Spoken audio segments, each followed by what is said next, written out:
మోకాళ్ళ నొప్పులు లేదా మోకాళ్ళ అరుగుదల.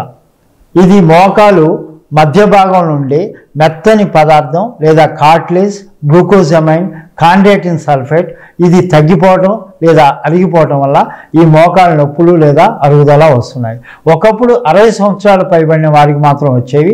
ప్రస్తుత కాలంలో మనం తీసుకునే ఆహార పదార్థాల్లో సరైన పోషక పదార్థాలు లేకపోవడం, కెమికల్ మరియు ప్రిజర్వ్డ్ ఫుడ్, జంక్ ఫుడ్ తీసుకోవడం వల్ల సరైన న్యూట్రియంట్స్ అనేది ఇక్కడ గుజ్జు అనేది తగ్గిపోవడం వల్ల ఈ మోకాళ్ళ నొప్పులు లేదా అరుగుదల వస్తుంది.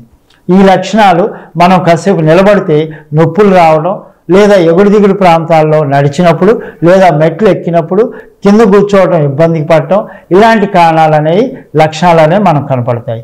దీనికి ఆయుర్వేద శాస్త్రంలో కేరళ పంచకర్మ వైద్య విధానం ద్వారా అభ్యంగం, నాడీస్వేదం, ఎలక్కిజీ, జానువస్తి, వశీకర్మ ఇటువంటి ఆయుర్వేద శాస్త్రీయ పద్ధతుల ద్వారా మనము ఈ మోకాళ్ళ అరుగుదల నయం చేయొచ్చు. గుజ్జు శాతం కూడా పెరిగే అవకాశం ఉంది. కానీ చాలామంది మసాజ్ సెంటర్లు, అన్క్వాలిఫైడ్ నకిలీ డాక్టర్ దగ్గరికి వెళ్ళి ఈ ఆయుర్వేద పంచకర్మ ద్వారా తగ్గలేదని ఇబ్బంది పడుతున్నారు.